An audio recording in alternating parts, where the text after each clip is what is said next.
Aprovecho para saludarles a todos y al doctor López, quien es el presidente de la Sociedad de Columna.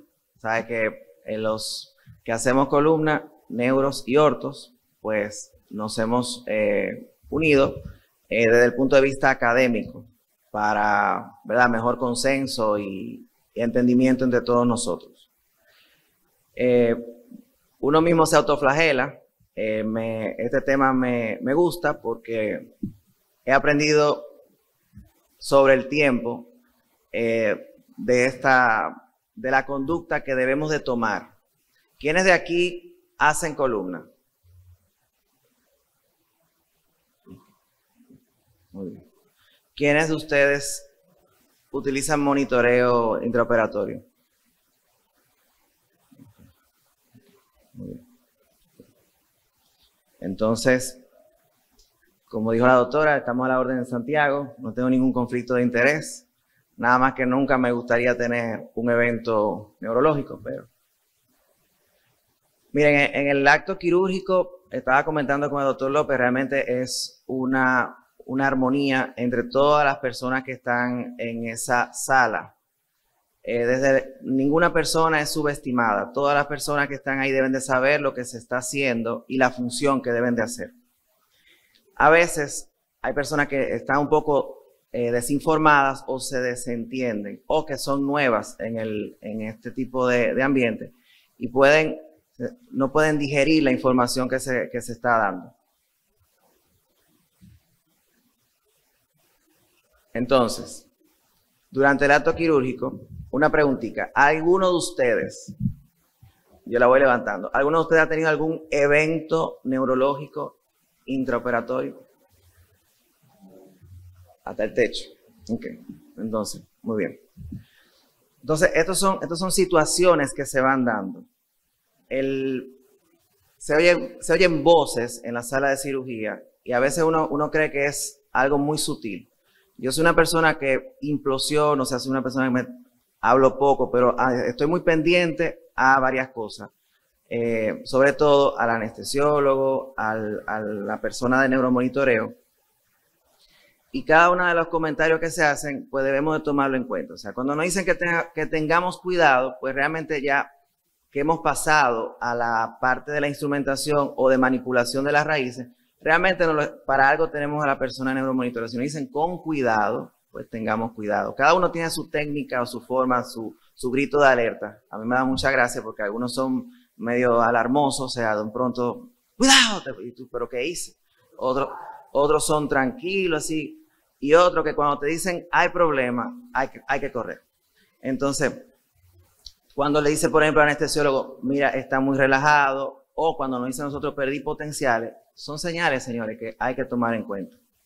Cuando el anestesiólogo, la doctora Madera, ¿verdad?, que a veces dice entonces a la persona de neuromonitoreo que necesita poca relajación o pocos gases, cuando le dice, mira, se me está despertando, tengo que relajarlo un poquito más.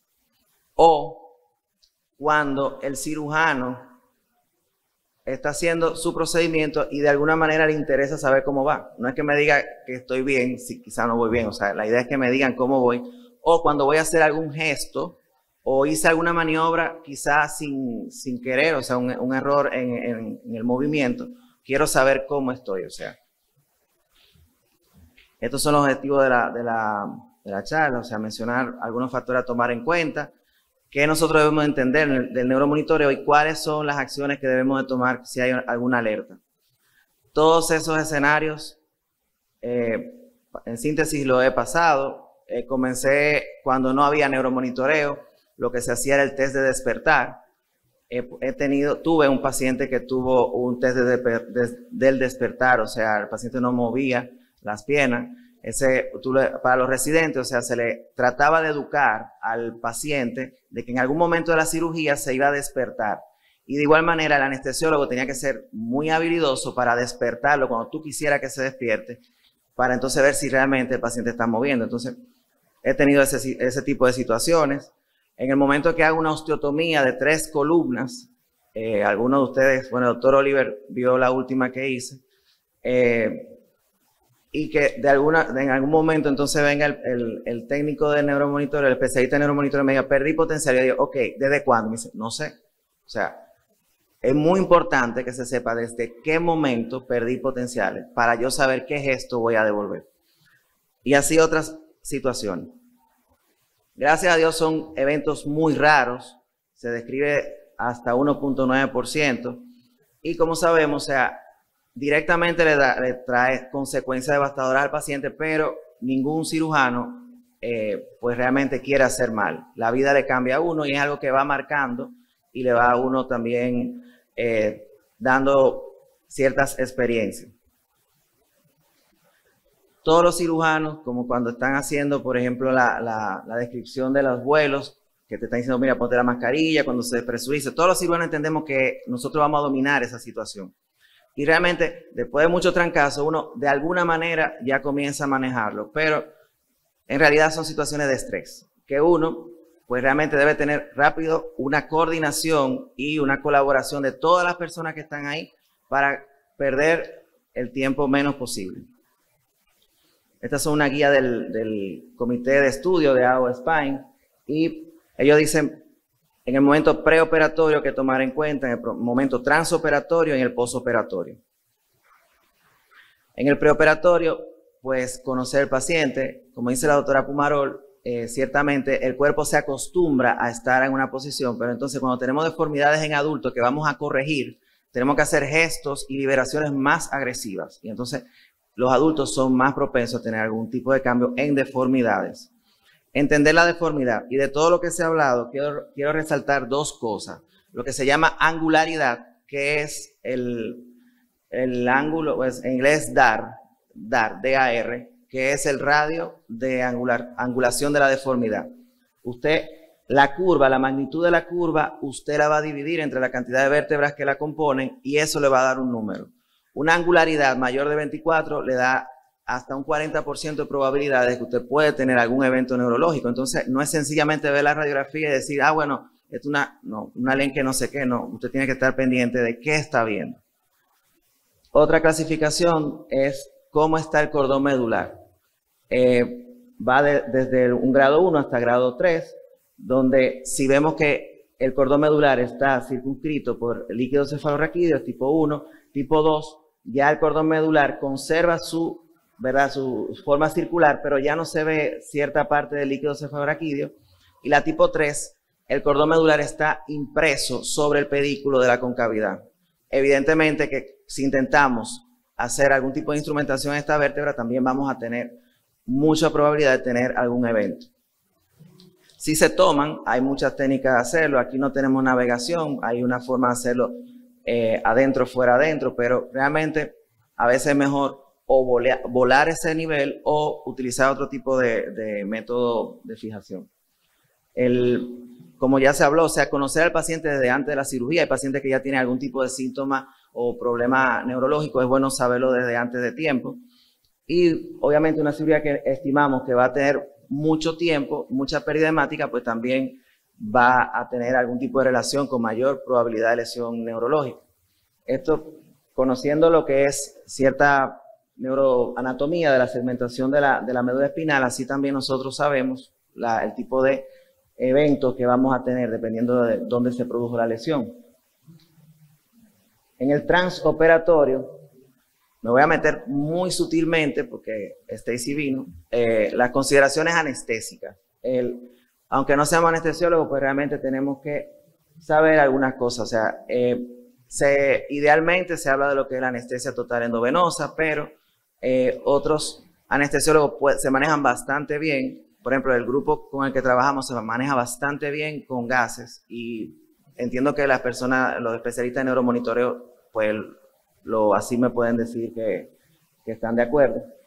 Ya la doctora Pumarol habló de estos cambios, solamente para que vean, miren cómo de sencillamente ir aumentando los gases, cómo se aplanan pues los potenciales del paciente. El posicionamiento. Es bueno, o sea, pacientes que tengan una angulación o una deformidad muy marcada o que tengan algún tipo de médula, como vieron, muy pegada al pedículo, Si desde el posicionamiento ya te está dando algún tipo de cambio, pues realmente lo que tienes que hacer es revertir el gesto que hiciste. A veces ni siquiera se puede operar al paciente porque el paciente no tolera la posición. La tracción, a veces hay cirugías que se hacen con tracción, eso es algo que hay que tomar mucho cuidado. El monitoreo debe de estar, entiendo, siempre presente. Lo que conocemos el contorneado de las barras en las deformidades, de una forma en la concavidad y otra en la convexidad, muchas veces pues nos apasionamos mucho en hacer mucha corrección y eso puede hacer una tracción muy agresiva de lo que es el cordón medular. La presión arterial media es algo vital para que esa médula se mantenga perfundida, debe tener por lo menos por encima o a nivel de 85 milímetros de mercurio. A veces durante el abordaje se puede bajar para que el paciente sangre menos, pero hacer caso y atención cuando usted va a hacer algún tipo de gesto o maniobra ya que esa presión esté alta. No lo haga hasta que el paciente no tenga la presión alta. Y pues como mencionó la doctora Pumarol, en el transoperatorio también de manera muy sutil este electrodo nos da alguna señal y ciertamente podemos hacer caso o omitirlo. Muchas veces, o ciertamente en muchos casos, la cortical se ha violado. Entonces, haga caso y revise por lo menos con una imagen o retírelo y vuelve y pruebe. De la conducta ante los cambios, antes de hablar de eso, lo que habló la doctora Pumarol también, las vías anteriores, pues muchas veces ameritan cierto clipaje de arterias segmentarias, hay que tener cuidado y cuando están clipadas, pues entonces con el especialista de neuromonitorización, darle más o menos un chance a ver si hay algún tipo de cambio y no de una vez ligarla, o sea, completamente. Como dijo la doctora, o sea, un infarto puede empezar tan rápido como antes de 10 minutos. Y ya les hablé, bueno, de esto. El neuromonitoreo, pues realmente nos da cierta seguridad. Esto es una revisión que se hizo sobre 12,000 pacientes y se pudo ver ciertas causas de cambios que se hacen en el mismo. Desde lo que es la instrumentación, posicionamiento, ya algunas son desconocidas, pero el tener el neuromonitoreo a disposición, cuando se te da la alerta y tú puedes revertirlo, 90% de los casos, esas señales, incluso las más severas, se pudieron revertir. Anteriormente, cuando no había neuromonitoreo, había que esperar, recuerden, a que el paciente despierte, que muchas veces ya ese infarto a la médula estaba producido. Entonces, ya ahora con neuromonitoreo tú puedes revertir esas situaciones. En distribución de las lesiones neurológicas, la mayoría pues son radiculares y fíjense cómo las revisiones pues también son de las que más frecuencia tienen. En cuanto a las deformidades, pues obviamente las congénitas, como dije, las degenerativas del adulto, por los gestos que se tienen que hacer. Y atención con la cifosis. Las deformidades cifotizantes son las más propensas a algún tipo de probable lesión neurológica. Esto es básicamente como se hacía. Stagnara describió el despertar del paciente y Hopperfield era una prueba de clonus que se hacía. La modalidad de la doctora lo mencionó. Y estas son revisiones donde por lo menos en las deformidades, o cirugías de columna cervical, en fin, o sea, todos los procedimientos de columna deberían de hacerse bajo monitorización. Ciertamente hay algunos falsos positivos que pues nos ponen a todos a sudar, están asociados a mayor pérdida de tiempo y realmente esto es algo que no es grato, pero es parte del proceso. De estos falsos positivos, pues muchos de estos se mejoraron con este tipo de cambios en lo que es la presión o algo en el anestésico, algún problema técnico. Y también hay falsos negativos. Hay un grupo de pacientes donde el neuromonitoreo da totalmente normal y el paciente entonces despierta con algún tipo por suerte no son muchos, miren que son 0.36% en esa revisión, en la misma revisión de los mismos pacientes se hizo este otro estudio. En el niño las vías, pues no están, las vías neurales no están tan mielinizadas, entonces pues no es tan fácil, requiere de mucha experiencia del especialista de neuromonitoreo. Y en los países donde ¿verdad? Desde el punto de vista médico-legal, se han hecho incluso estudios, igual nos demandan, pero es más demandable si no utilizas neuromonitorización. Ante una alarma, pues realmente esto es un checklist, o sea, una lista de chequeo que fue descrita por un grupo de especialistas, entre los que está Mike Vital.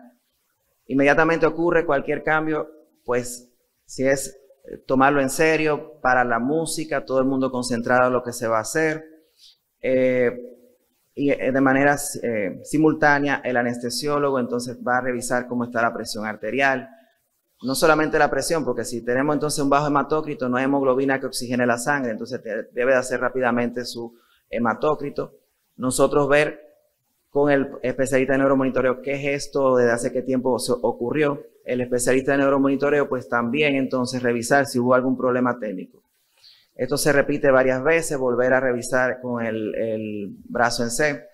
Y ya entonces, en última instancia, pues valorar si tenemos que aflojar todo o retirar todo lo que se ha puesto.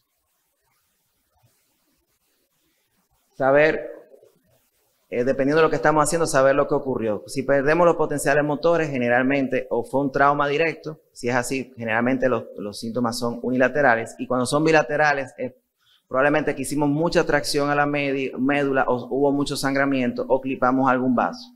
Entonces, eso tomarlo en cuenta. Fíjense lo importante del aumento de la presión arterial media, que sencillamente de hacer ese cambio, todos los pacientes que hicieron algún tipo de modificación en neuromonitoreo mejoraron. Los potenciales evocados somatosensoriales, que miden las vías motoras, pues generalmente, y entendible, pueden verse afectados cuando estamos haciendo gestos, por ejemplo, haciendo la laminectomía, dependiendo cómo entramos el Kerrison, o los alambres sublaminales.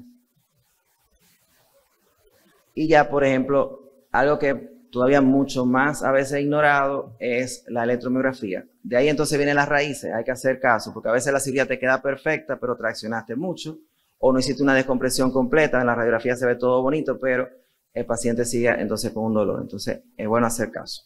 En el posoperatorio, a veces nos olvidamos de que ya todo acabó. Siempre mantener esa presión arterial media durante su tiempo, por lo menos las primeras 48 horas en posoperatorio. Y revisar si no hubo ningún falso negativo. Este es un caso, este paciente tiene una condrodisplasia, miren, 10 años, bastante flexible. Todo normal, se hizo una corrección quirúrgica bastante bonita, fuimos muy ambiciosos porque él cedió bastante. Se hizo el test de estagnar, el paciente no movía las piernas. Entonces, lo llevamos a hacer tomografía, retiramos todo, el paciente duró un tiempo con los implantes colocados porque por tomografía no había ningún tornillo que estuviera violando su espacio, sino que fue por tracción. Luego entonces, magia, llegó el monitoreo de la República Dominicana y entonces entramos al paciente y se hizo ya una corrección un poco más discreta. Pues para llevar a casa, pues realmente saber que las complicaciones neurológicas son parte de esto, o sea, hay que saberlo. Lamentablemente, mientras más casos hacemos, más la estadística se va acercando a ese porciento de complicaciones. Estar preparado, tratar de tener el neuromonitoreo intraoperatorio siempre, y el equipo realmente que esté enfocado. Sí es cierto que tenemos que estar relajados, pero que hay un enfoque en equipo. Aquí están las personas con las que más comparto neuromonitoreo. La doctora Vanessa, la doctora Heidi, que ahora está en Europa, la doctora Aileen y la doctora Pumaro. Muchas gracias a todos.